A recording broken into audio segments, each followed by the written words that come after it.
आदरणीय राहुल जी, जब तक आप 100 दिनों तक, आज 100 दिन हो गया, जब तक आप 100 दिनों तक यात्रा कर रहे थे, आज 100वां दिन आपका पूरा हो गया। 100 दिनों की यात्रा में आदरणीय राहुल जी आप चुप थे, खामोश थे, कम बोलते थे, चुपचाप सड़क नाप रहे थे, केवल जनता का हाथ उठाकर अभिवादन कर रहे थे, अच्छे लग रहे थे। आपकी 100 दिन की भारत जोड़ो यात्रा सफलतापूर्वक चलती रहे, कोई विरोध कोई विवाद नहीं हुआ, शांति से सब काम होता रहा। लेकिन आपके जो दुश्मन हैं कांग्रेस के भीतर, उनको ये कैसा अच्छा लगे। आपके 100 दिनों की भारत जोड़ो यात्रा को कैसे भारत तोड़ो यात्रा में परिवर्तित कर दिया जाए, इसी के षड्यंत्र में लगे हुए थे। 100 दिनों तक उनको कोई मौका नहीं मिला था। ठीक है, बेरोजगारी बोलते थे, महंगाई पर बोलते थे, मोदी सरकार खिलाफ बोलते, उसका वो तो राजनीति के बोलते रहना चाहिए। लेकिन ऐसा कोई बात आपने 100 दिनों में नहीं किया जिससे आपकी भारत जोड़ो यात्रा भारत तोड़ो यात्रा में परिवर्तित हो जाए। इतना बिलबिलाए हुए थे आपके कांग्रेस के भीतर रहने वाले आपके दुश्मन। वो दुश्मन आपके सलाहकार हो सकते हैं, वो दुश्मन आपके आगे पीछे चल सकते हैं, उन दुश्मनों की बात आप सुन सकते हैं, वो दुश्मन अपनी बात आपको सुना सकते हैं, समझा सकते हैं।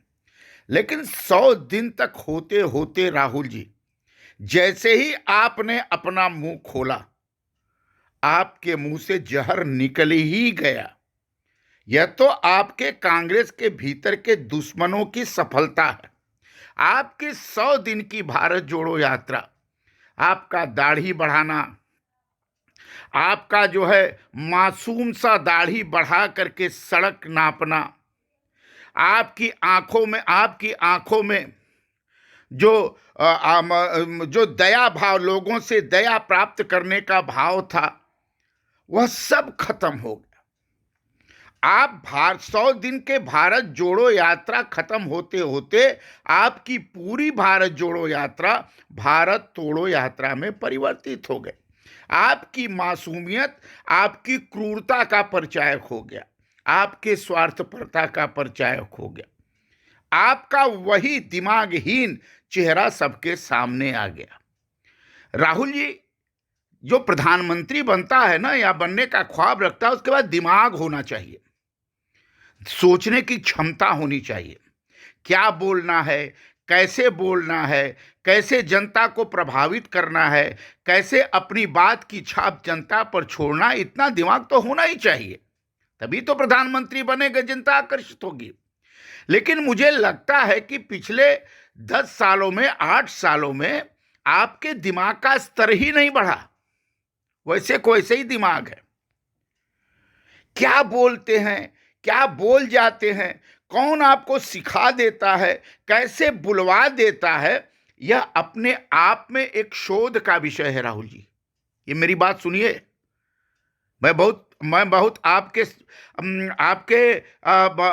आपकी शुभकामनाओं के साथ बोल रहा हूं, आपका एक आलोचक सहयोगी के रूप में बोल रहा हूं, मजाक मत समझिएगा मेरी बात, समझ गए आप। अच्छा लग रहा था आपका दाढ़ी, अधपकी दाढ़ी, मासूम सा चेहरा, आंखों में दया प्राप्त करने का भाव, अच्छा लगता था। राहुल जी का व्यक्तित्व बढ़ रहा, लेकिन आपका व्यक्तित्व इतना तोड़क है, यह जैसे ही आपने मुंह खोला पता चल गया ना।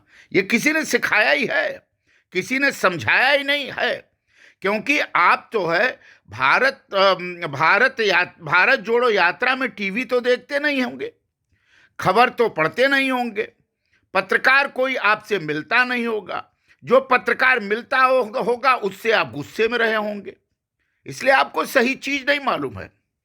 अच्छा राहुल गांधी जी, आपने टीवी नहीं देखा तो मोबाइल पर ही देख लेते कि भारत की वीर सेना सिख रेजिमेंट, बहादुर सेना चीनियों को लाठी लाठी कैसे कूट रही है, पीट ही नहीं रही, कूट रही है।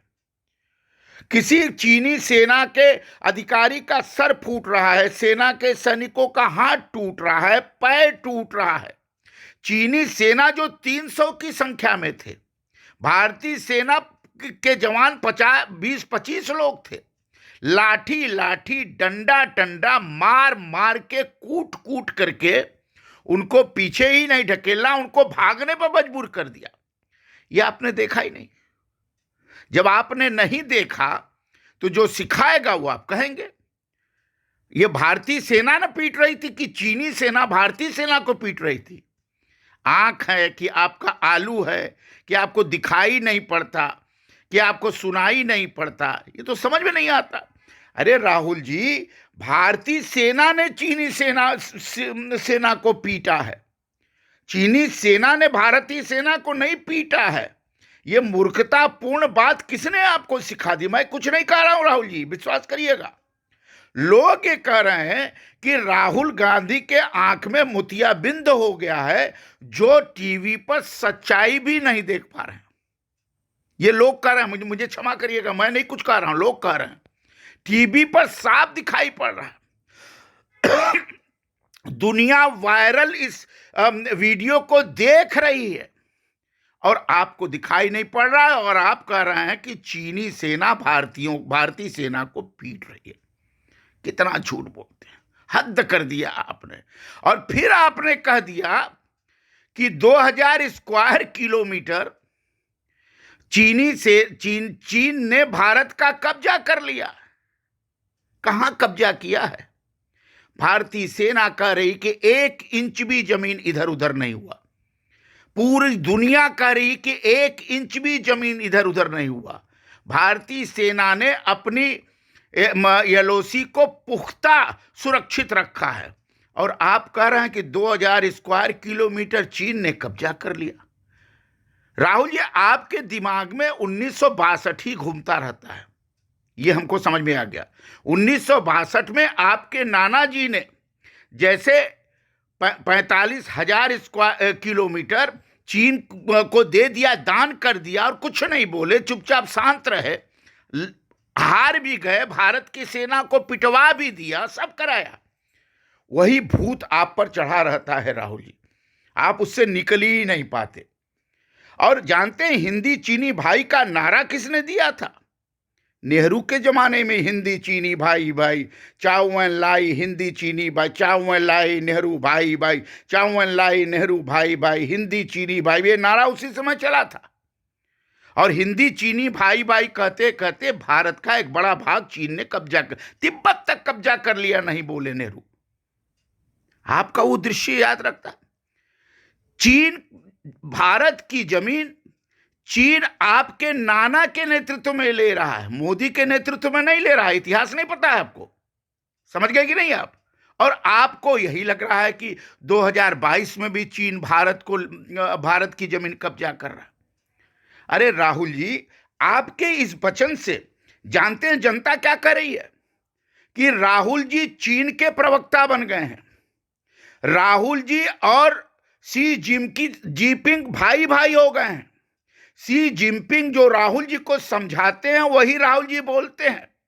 राजीव गांधी फाउंडेशन के माध्यम से राहुल गांधी और चीन का एक भाई भाई का रिश्ता है, इसलिए भारत के खिलाफ बोलते हैं।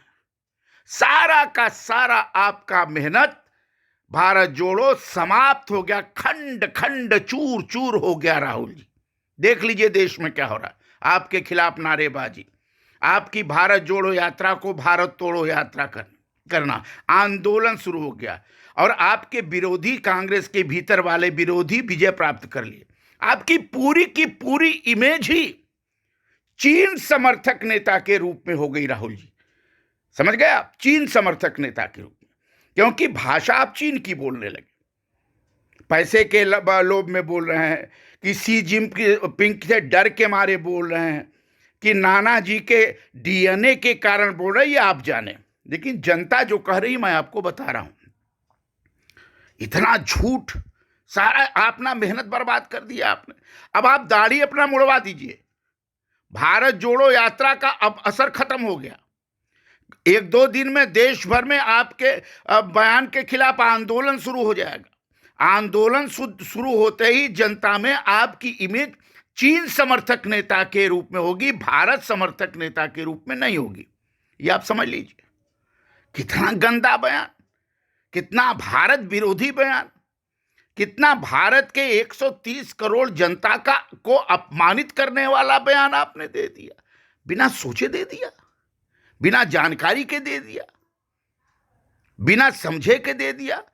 इसलिए लोग जो है आपको क्या क्या कहते हैं वो सही कहते हैं, क्योंकि दिमाग तो आपके पास पता नहीं है कि नहीं है, ये हमको नहीं पता, ठीक है। लेकिन मोतियाबिंद वाली बात भारत की जनता कह रही है कि मोतियाबिंद हो गया, टीवी नहीं देख रहे हैं। हो सकता है कि आप टीवी आपको यात्रा में न मिलती हो, न देखे हो, लेकिन जानकारी प्राप्त कर लेते राहुल जी ना। और आपके पीछे जो राजस्थान में दो चौकड़ी लगी हुई है, दोनों एक दूसरे के दुश्मन हैं और दोनों आपको चढ़ा चढ़ा करके आपकी इमेज का सत्यानाश कर दे रहे हैं। अब तो ये मान ही लीजिए कि चीन भारतीय सेना को